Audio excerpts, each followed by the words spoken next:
Hello friends, स्वागत है हमारे यूट्यूब चैनल में आपका। एसएससी कांस्टेबल जीडी से संबंधित बहुत बड़ा फैसला और कैंडिडेट के फेवर में फैसला जो माननीय उड़ीसा हाईकोर्ट ने दे दिया है। 1 फरवरी 2021 को फैसला हुआ है। अब आप लोगों के जहन में बहुत सारे डाउट होते हैं, बहुत सारी भ्रांतियां होती हैं कि फैसला आने में तो बहुत समय लग जाता है, सालों हो जाते हैं।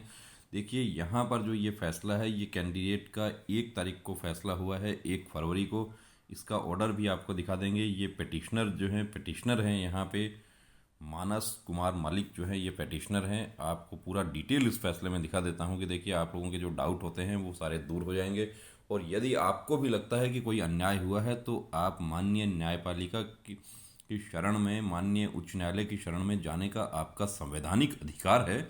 ये अधिकार जो है, आप वो ऐसा नहीं है कि इस अधिकार का आप प्रयोग करते हैं तो आपके खिलाफ कोई कार्रवाई हो जाएगी, सरकार आपसे नाराज हो जाएगी। सरकार नाराज हो, चाहे सीआरपीएफ नाराज हो, चाहे एसएससी नाराज हो, आपको लगता है कि मेरे साथ नाइंसाफ़ी हुई है, तो आपको एक ही जगह से सिर्फ रिलीफ मिल सकता है।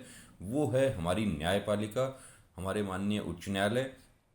तो आप इसमें अब दो ही विकल्प आपके पास बचते हैं। जो हमारे साथी ऐसे हैं जिनके प्रॉब्लम हो गया, जिनको फॉर्म फिल करने में गलती हो गई थी, जिनको फिट बता के अनफिट बता दिया गया, बहुत सारे ऐसे हैं जो उनको अब क्या करना चाहिए। तो वो भटक रहे हैं इधर उधर, कहीं कोई दिल्ली जा रहा है, कोई इलाहाबाद जा रहा है, एसएससी ऑफिस में जा रहे हैं, सीआरपीएफ में भी जा रहे हैं। सीआरपीएफ वाले उनको लौटा रहे हैं, हमारे पास कुछ नहीं है, रिजल्ट निकल गया, आप जाइए आप यहाँ से। तो देखिए, आपको भी यदि कोई लगता है पॉइंट कि मुझे नाइंसाफ़ी हुई है और मुझे इसके लिए लड़ना है, तो बिल्कुल दोस्तों लड़ना होगा। और जीतने का पहला उसूल है, जीतने के लिए आपको लड़ाई की शुरुआत करनी ही करनी होगी। आप चुपचाप घर में बैठकर इंतज़ार करके कोई भी लड़ाई नहीं जीत सकते। तो आइए हम दिखाते हैं आपको ये फैसला। पूरे फैसले की डिटेल आपको बता देता हूँ। अब ये आप देख सकते हैं, ये पिटीशन जो टाइप होता है, केस टाइप आपका कौन सा होता है, केस नंबर है। और ये जो है ईयर जो है थोड़ा गलत हो गया है, यहाँ पे इसको फिर ठीक कर देते हैं। तो ईयर जो है वो एक्चुअली,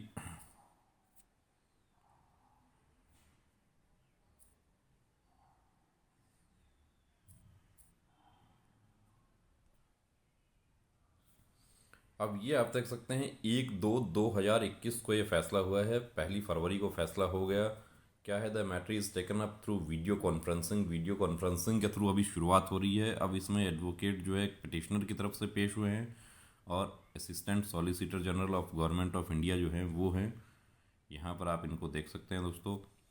अब आगे क्या कहा है, for the nature of relief sought for and for pendency of the application at the instance of the petitioner vide annexure 5 on the self same grounds, this writ petition is not entertainable at this stage, and the same stand disposing of directing OP2 to look into the request for the petitioner, wide annexure 5, and pass appropriate orders on the same, taking into consideration the grounds raised in writ petition and the documents appended thereto, with communication of the result thereof to the petitioner within a period of 2 months from the date of communication of this order by the petition। अब देखिए, आपका order हो जाता है, उसके बाद भी काफ़ी कैंडिडेट्स जो होते हैं वो क्या होता है कि उस ऑर्डर को जमा नहीं करवाते हैं। वो लोग सोचते हैं कि ऑर्डर कौन जमा करवाएगा। तो ऑर्डर एक्चुअली आपके एडवोकेट के नोटिस पर ऑर्डर जमा होना चाहिए संबंधित पार्टी को। आपके पक्ष में भी ऑर्डर हो जाता है। अब इनको समय दे दिया गया कि पीरियड ऑफ 2 मंथ्स, 2 महीने का समय है। Order date of communication of this order by the petitioner. Petitioner जब 2 महीने के जब ऑर्डर जमा करवाते हैं, उसके बाद 2 महीने के अंदर, 2 महीने का समय दिया है, उसमें इनकी कार्रवाई हो जाएगी।